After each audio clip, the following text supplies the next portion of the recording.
So hello everyone, ये हमारे series का दूसरा लेक्चर है और इसमें हम लोग फिर से सर्किट थ्योरी का न्यूमेरिकल डिस्कस करेंगे। तो ये हमारा पहला question, determine the value of reactive power in volt ampere reactive of a circuit having power factor of 0.6 with the apparent power of the circuit is 120 volt ampere. Basically power को हम लोग तीन form में describe करते हैं, active power, reactive power और apparent power.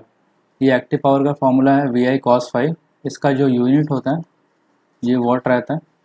ये reactive power VI sin phi, इसका यूनिट है वोल्ट एम्पियर रिएक्टिव। और ये अपरेंट पावर S=VI, ये वोल्ट एम्पियर ही हुआ। तो इस क्वेश्चन और अपरेंट पावर, एक्टिव पावर और रिएक्टिव पावर का जो रिलेशन है वो इस फॉर्म में रहता है, S² = P² + Q²।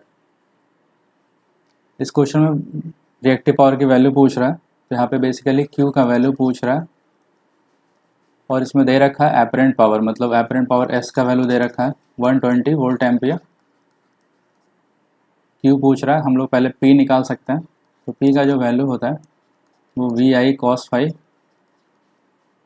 VI का वैल्यू यहाँ पे 120 है, 120 इंटू cos phi, यहाँ पे क्वेश्चन में पावर फैक्टर दे रखा है 0.6, तो हुआ 0.6। ये जब हम लोग सॉल्व करेंगे तो ये आएगा 72 वॉट। और सिंस हम लोग यहाँ पर एक रिलेशन जानते हैं S² = P² + Q²। क्वेश्चन में हमसे Q² पूछा जा रहा है, तो Q² = square root of S² - P², मतलब Q = तो अगर यहाँ पे हम लोग वैल्यू पुट करेंगे S का, तो S का जो वैल्यू है वो 120 का स्क्वायर माइनस, और जो P का वैल्यू हम लोग निकालें वो 72 का स्क्वायर। इसको जो हम सॉल्व करेंगे ये आएगा स्क्वायर रूट ऑफ माइनस करके 9216।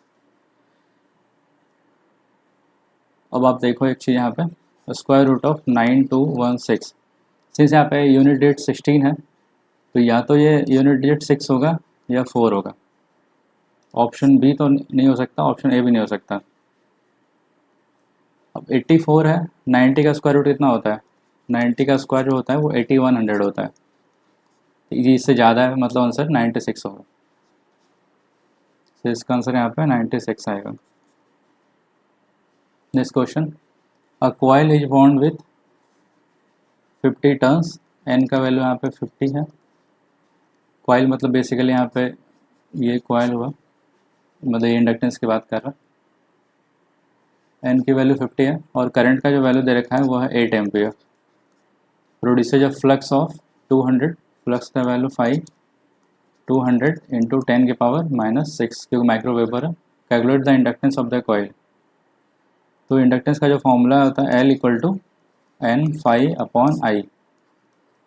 N number of turns, phi यहाँ पे फ्लक्स है और I करंट। अगर हम लोग यहाँ पे वैल्यू पुट करते हैं तो N की वैल्यू 50, फ्लक्स का जो वैल्यू हुआ 200 इंटू 10⁻⁻6 अपॉन करंट का जो वैल्यू हुआ वहाँ पे 8, 5 into 2 10 into 10⁻³ sorry 10⁻³ into 10⁻⁻6 upon 8। 10/8 यहाँ पे 1.25 हुआ इंटू 10⁻³ इंटू 10⁻⁻6, तो 10⁻⁻3, तो यहाँ पे आ गया 1.25 मिली हेनरी। तो इसका आंसर ए हो जाएगा। इंडक्टेंस का एक और फॉर्मूला होता है L = μ0 N² A/L। N number of turns, A area हुआ, L हुआ इंडक्टेंस का जो लेंथ होता है पूरा। और अगर इंडक्टेंस का हम एनर्जी निकालने के लिए बोला जाएगा तो एनर्जी का जो फॉर्मूला होता है ½ Li²। इस क्वेश्चन में ये सब चीज़ पूछा जा सकता है।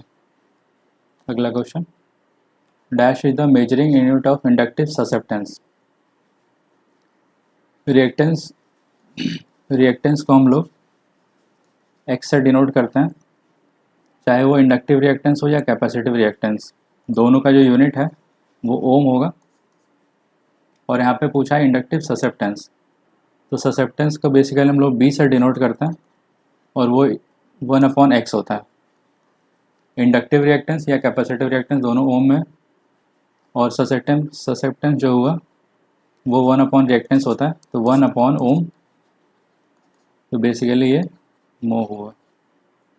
तो इंडक्टिव ससेप्टेंस का यूनिट मो। Next question, 3 lamps are connected in series across a 120 volt supply and take a current of 1.5 ampere. If the reactance of the 2 lamp is 30 ohm, the resistance of the third lamp is। 3 lamp के बारे में बताया गया है, series में connected है। तो suppose 3 lamp यहाँ पे सीरीज में कनेक्टेड है, उसके अक्रॉस जो वोल्टेज है ये 120 वोल्ट है। ठीक है, ये सिंबल मैंने बस लैम्प के लिए बना दिया है। बेसिकली यहाँ पे रेजिस्टेंस दिया है 30 ओम, तो सिंबल रेजिस्टेंस का होना चाहिए, बट ठीक है। ये 30 ओम दिया है, ये भी 30 ओम दिया हुआ है। If the resistance of 2 ohm lamp, third what is the resistance of third lamp. ये जो कंप्लीट सर्किट है ये करंट ले रहा है 1.5 एम्पियर। तो पूरे सर्किट के अक्रॉस जो वोल्टेज है वो 120 वोल्ट है। तो जो कंप्लीट रेजिस्टेंस वो R equivalent voltage upon current 120 upon 1.5। इसको जब सॉल्व करेंगे ये हमारा 80 ओम आएगा। तो तीनों का जो रेजिस्टेंस हुआ इक्विवेलेंट, तीनों सीरीज में है तो 80 ओम हुआ, तो 2 का 60 है। ये जो थर्ड है रेजिस्टेंस आर, तो basically R equal to 80 minus 60 equal to 20 ohm. क्योंकि तीनों सीरीज में है तो तीनों ऐड होके 80 आया। Next question, what is the resistivity in ohm metre of a 2 ohm cylindrical wire. Resistance का जो वैल्यू है वो 2 ओम दे रखा है।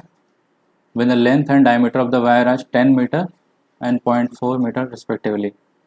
रेजिस्टेंस का वैल्यू 2 ओम है, लेंथ की वैल्यू 10 मीटर और जो डायमीटर है वो है 0.4 मीटर। डायमीटर 0.4 मीटर है तो जो रेडियस होगा वो इसका हाफ होगा, तो 0.2 मीटर। रेजिस्टेंस का जो फॉर्मूला होता है R equal to rho L upon A. Question में रेजिस्टिविटी निकालने बोला गया, तो रेजिस्टिविटी रो है equal to R A upon L. Resistance का वैल्यू 2। यहाँ पे जो वायर है वो सिलेंड्रिकल है, तो टोटल इसका जो एरिया होगा वो पाई स्क्वायर। तो पाई रेजिस्टेंस रेडियस का value 0.2 pi R square upon L. L का वैल्यू 10, पाई का वैल्यू 3.14 पुट करेंगे। जब इसको सॉल्व करेंगे तो ये आएगा 0.025 ओम मीटर रेजिस्टिविटी का यूनिट। तो इसका ही आंसर होगा। Next question, what will be the resistance of in ohm of a lamp rated 220 volt 200 watt. Basically अगर ये एक लैम्प है और इसका रेटिंग है 200 वॉट और वोल्टेज रेटिंग है 220 वोल्ट, तो सिंपल पावर का जो फॉर्मूला होता है power equal to V square upon R. यहाँ पर रेजिस्टेंस पूछा गया है, तो resistance equal to V square upon P. V का वैल्यू है 220 इंटू 220 अपॉन पावर का value 200।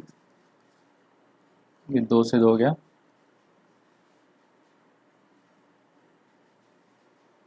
We square upon P. ठीक है,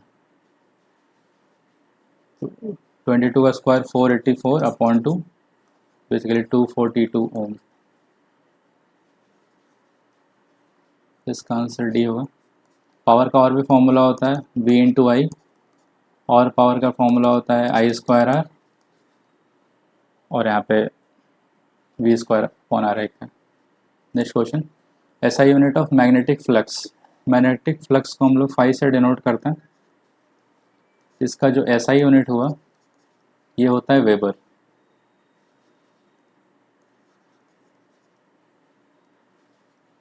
और इसका जो CGS यूनिट होता है, CGS ये होता है मैक्सवेल। तो ऐसा unit of magnetic flux is weber.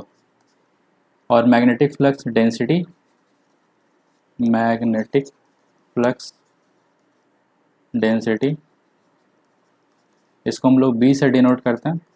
इसका जो फॉर्मूला होता है वो फाई अपॉन ए वेबर पर मीटर स्क्वायर, इसको टेस्ला ही बोलते हैं। ये भी क्वेश्चन यहाँ बहुत पूछा जाता है। अगला question, the capacitive reactance of a circuit is 60 ohm capacitive reactance. Capacitive reactance को हम लोग XC से लिखेंगे, ये 60 ओम है। When it supply with a frequency of 50 hertz, तो यहाँ पे मान लो फ्रीक्वेंसी दिया हुआ है 50 hertz. What will the value of capacitive reactance in ohm of the same circuit if it is supplied with a 60 hertz frequency. इसको हम XC1 मान लेते हैं और इसको F1। तो न्यू कैपेसिटिव रिएक्टेंस पूछा गया है, सपोज XC2 हो गया और यहाँ पे फ्रीक्वेंसी दे रखा है वो 60 हर्ट्ज है, सपोज F1 है F2 है। कैपेसिटिव रिएक्टेंस का जो फॉर्मूला है था XC equal to 1/ωc equal to 1/2πf into C। Capacitance के बारे में क्वेश्चन में कुछ भी नहीं दिया, मतलब कांस्टेंट है, 2π एक कांस्टेंट वैल्यू है, तो XC जो होगा, XC फ्रीक्वेंसी का इन्वर्सली प्रोपोर्शनल होगा। तो यहाँ से हम लोग ये कह सकते हैं कि XC1/XC2 इक्वल टू F2/F1, क्योंकि इन्वर्सली प्रोपोर्शनल है। XC1 का जो वैल्यू है वो 60 दे रखा है, XC2 निकालना है, इक्वल टू फ्रीक्वेंसी F2 60 दे रखा है और ये 50 है, तो ये 60 से 60 गया, तो हमारा जो XC2 है, मतलब न्यू कैपेसिटिव रिएक्टेंस है 60 हर्ट्ज, ये हमारा है 50 ओम। इसके लिए 50 ओम है, तो इसका आंसर है 50 ओम। इस क्वेश्चन में कैपेसिटिव रिएक्टेंस है, तो इसका फॉर्मूला 1/2πfc। अगर यहाँ पे इंडक्टिव रिएक्टेंस क्वेश्चन में पूछा जाता है तो उसका आंसर होता है ωL और उसका वैल्यू होता है 2πf into L। Inductive reactance directly proportional हुआ फ्रीक्वेंसी का, ये डिफरेंस है, और कैपेसिटिव रिएक्टेंस जो है फ्रीक्वेंसी के इन्वर्सली प्रोपोर्शनल है। Next question, 3 register each of resistance R connected in star, what is the equivalent delta connected register. इसका सिंपल फार्मूला है, हम लोग जब स्टार से डेल्टा में रेजिस्टेंस या इम्पीडेंस को कनेक्ट करते हैं तो जो डेल्टा कनेक्टेड होता है रेजिस्टेंस वो 3 टाइम्स होता है स्टार कनेक्टेड का, ये डायरेक्ट फार्मूला है। अगर स्टार कनेक्टेड में रेजिस्टेंस की वैल्यू 3 ओम है तो डेल्टा कनेक्टेड में वो 9 ओम होगा, अगर तीनों रेजिस्टेंस बराबर है तो इस केस में भी स्टार R ओम दे रखा है स्टार में, what is the value of equivalent delta connected resistance, तो बेसिकली ये हुआ 3 इंटू R, ये 3R ओम हो गया। Next question, if a 10 microfarad capacitor is connected to a voltage 10, एक कैपेसिटर है 10 माइक्रोफैरड, 10 इंटू 10⁻⁶ फैरड हो गया, is connected to a source with 50 sin 2000 t volt, then the current across through the capacitor. Capacitor है और हम लोग voltage source का जो वैल्यू दे रखा है 50 sin 2000 वोल्ट करंट। तो इस केस में जो करंट का जो फॉर्मूला होता है कैपेसिटर केस में, I equal to C dV/dt। Capacitance का जो वैल्यू दे रखा है वो है 10 माइक्रोफैरड, तो 10 इंटू 10⁻⁶ d/dt। वोल्टेज का जो फॉर्मूला है, वैल्यू जो दे रखा है 50 sin 2000 t, राइट। जब इसको सॉल्व करेंगे 10 इंटू 10⁻⁶, 50 तो कांस्टेंट है तो वो बाहर आएगा, और इसको जब लिखेंगे तो ये यहाँ से 2000 बाहर आएगा, साइन 2000 टी का, साइन का डिफरेंशिएशन कॉस 2000 टी, राइट। इसको जब अपन सॉल्व करेंगे तो ये पूरा ये कट जाएगा, 10⁶ से 50 into 10⁵500, 50 into 10⁵500 into 2000, 5 into 10 into 10⁵5, complete 10⁻⁶ से कट जाएगा कॉस 2000 टी, ये पूरा कट जाएगा और जो वैल्यू आएगा कॉस 2000 टी, इसका आंसर हुआ A। सिमिलर अगर वोल्ट, ये कैपेसिटर के केस में करंट का वैल्यू है, अगर हम लोग इंडक्टर के केस में वोल्टेज का वैल्यू लिखते हैं तो वो होता है LdI/dt। इंडक्टर बेसिकली करंट को अपोज करता है और कैपेसिटर बेसिकली वोल्टेज को अपोज करता है, इसलिए फॉर्मूला है। Next question, the voltage and current I of a device are, voltage का वैल्यू दे रखा है 100 साइन 377t, करंट का value 10 sine 377 plus 30 degree, the power P indicated by watt meter will be. Watt meter जो measure करता है वो basically active power major करता है। एक्टिव पावर का जो फॉर्मूला हुआ P, अभी हम लोग पहले क्वेश्चन में देखे थे, ये होगा VI cos फाई। ये basically VI basically RMS value है, RMS वैल्यू। यहाँ पे जो क्वेश्चन में दे रखा है V equal to 100 sine 377t, standard जो फॉर्मूला होता है वोल्टेज का V equal to V maximum sine omega t. ये जो फॉर्मूला, ये जो वैल्यू है ये V मैक्सिमम है, तो जब हमारा V मैक्सिमम हुआ 100 तो V RMS जब लिखेंगे तो Vm/√2 होगा। तो V RMS क्या हुआ 100/√2। यहाँ पे जो वैल्यू, और सेम केस सेम चीज़ करंट के केस में भी है, यहाँ पे जो वैल्यू लिखेंगे 100/√2, करंट का भी वैल्यू हुआ 10/√2 इंटू कॉस 30 डिग्री। ये बेसिकली यहाँ पे 377t है साइन, और ये 377t प्लस 30 डिग्री है, तो जो दोनों के बीच एंगल हुआ वो 30 डिग्री का डिफरेंस हुआ। कभी कभी क्वेश्चन में ये साइन के जो कॉस भी रहता है तो उसको हम लोग फिर सेम फॉर्म में चेंज करते हैं, तो साइन है किसी कॉस में। ये जब आप सॉल्व करेंगे 100/√2 इंटू 10/√2 इंटू कॉस 30 मतलब √3/2, 2 2 4 इंटू 25, 2 2 4 25 इंटू 10 इंटू √3, ये वैल्यू बेसिकली आएगा 433 वाट, क्योंकि यहाँ पावर एक्टिव पावर मेजर कर रहे हैं हम लोग 433 वाट, तो इसका आंसर होगा 433 वाट। अगला question, determine the heat dissipated in joule.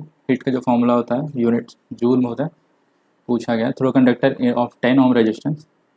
तो जो रेजिस्टेंस का वैल्यू है वो 10 ओम है, with the current when a current of 1 ampere is flowing through the conductor for 5 second. Resistance का वैल्यू 10 ओम, करंट का जो वैल्यू है वो 1 एम्पियर है, और टाइम का जो है वो 5 सेकेंड है। बेसिकली रेजिस्टेंस में हीट डिसिपेशन पूछा गया है, ये अगर रेजिस्टेंस ये आर है, इससे करंट अगर आई फ्लो करता है तो हीट डिसिपेशन का जो फॉर्मूला है वो है I²RT, ये जूल में होता है। जो हमारे यहाँ पे आई का वैल्यू है वो 1 का स्क्वायर इंटू आर, ये है 10 इंटू 5, टाइम सेकंड में ही दे रखा है, सेकंड में पुट करेंगे, मिनट में रहता है सेकंड में कन्वर्ट करते हैं, तो यहाँ पे आ गया 50 जूल। यहाँ पे हीट डिसिपेटेड हो गया 50 जूल रेजिस्टेंस में, कंडक्टर जो भी दे रखा है वो 50 जूल। ठीक है, आज के लिए इतना ही, उम्मीद है आपको कुछ सीखने को मिला होगा। Thank you.